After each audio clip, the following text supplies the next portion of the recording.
Up Radio Show. My name is Michael, your host. Trying to do this every day.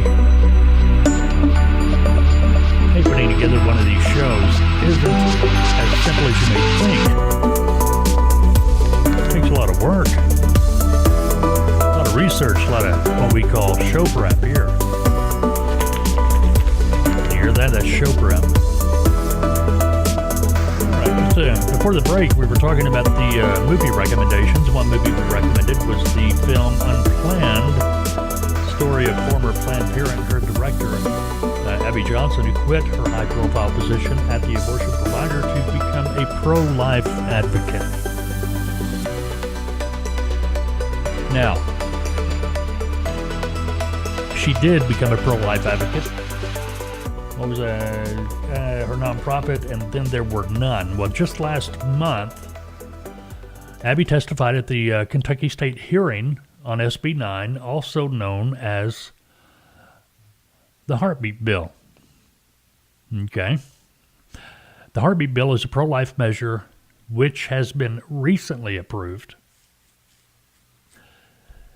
And thought you might like to hear Abby's testimony.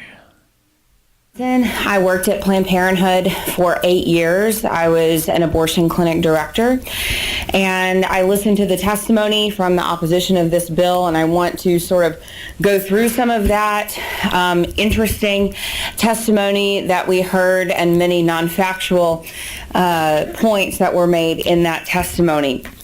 One thing that I kept hearing was that, there's no exceptions in this bill for any sort of rape or incest. Let me be clear. Even if they were, the ACLU wouldn't support it. Even if there were, Planned Parenthood wouldn't support this bill. So the fact that they're even bringing that up is really intellectually dishonest.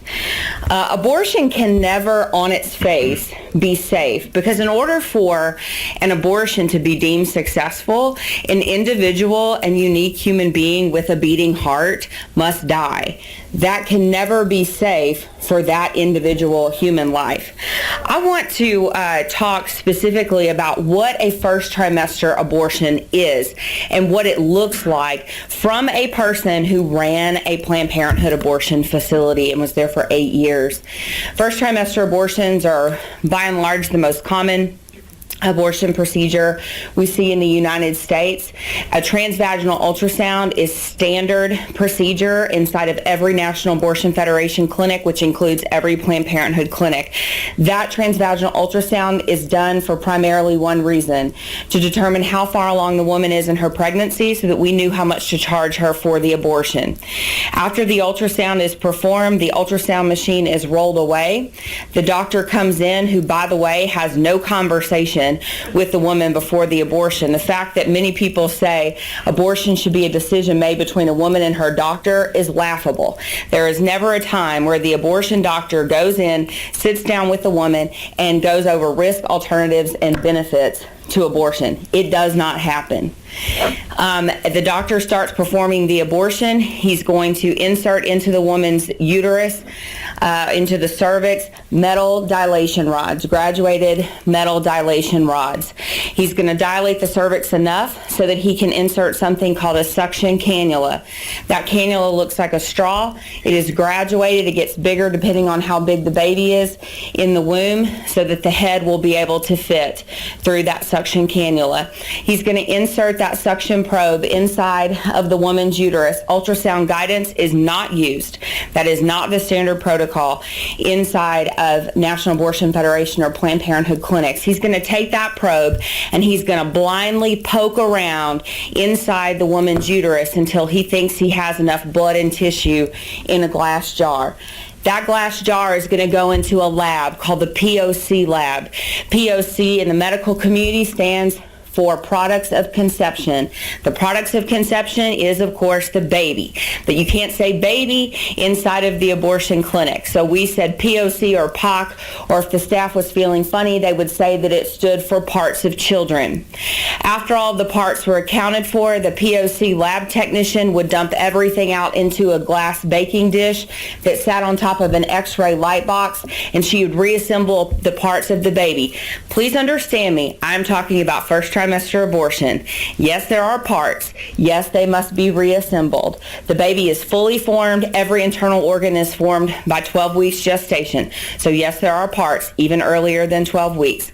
Once all the parts are reassembled, that POC tech will take everything, dump it into a red biohazard Ziploc sort of bag, and those bags will go into a freezer in the POC lab that the staff jokingly called the nursery.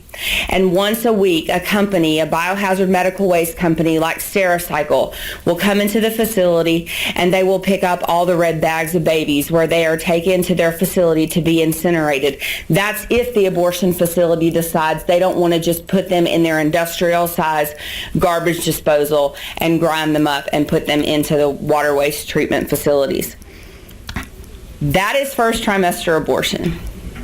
We have already heard the testimonies from the opposition calling women who are pregnant persons, because now we live in a time where people say it is not just women who get pregnant.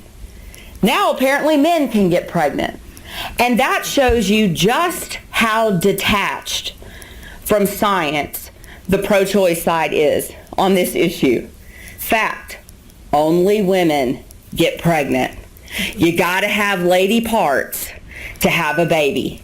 That's science. Science also tells us that from the moment of conception, unique and individual and unrepeatable DNA is formed. That DNA is human. Never in the history of the world has a woman ever delivered a cat or a dog or any other species other than human.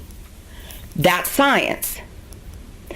Our history tells us time and time again that it is unjust to take the life of an innocent human being.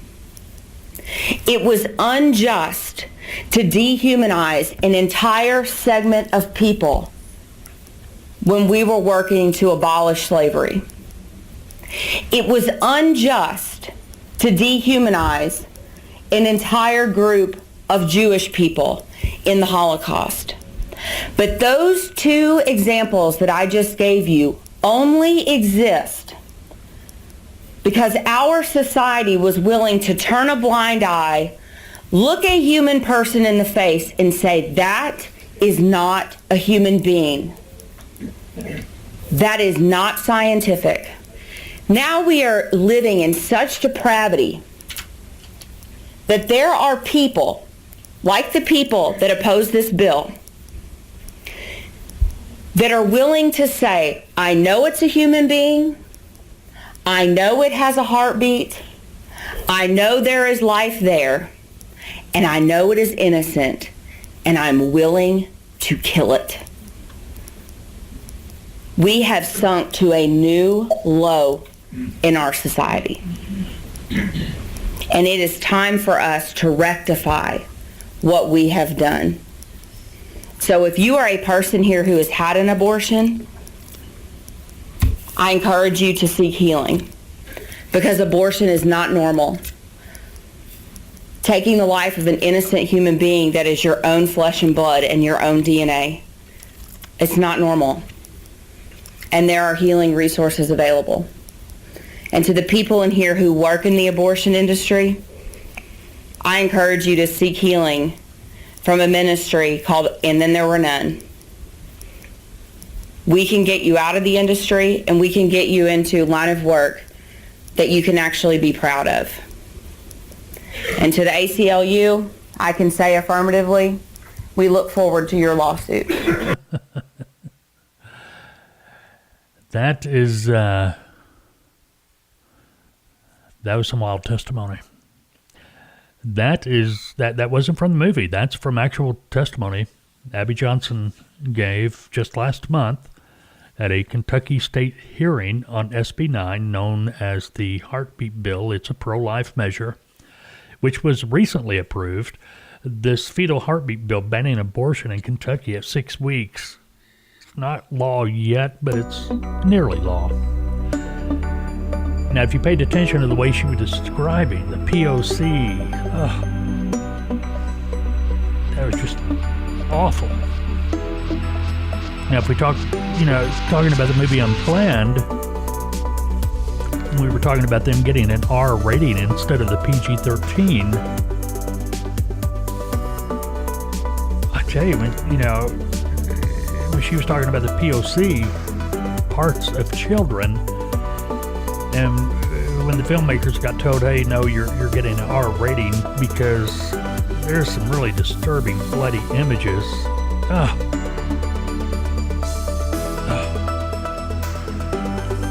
That just, I don't even want to see it. All right, this is First Cup Radio. Coming up next, we're on a topic today, abortion. But this is going to freak you out. It did me when I first saw it. A Christian abortion doctor? That's coming up next on First Cup Radio.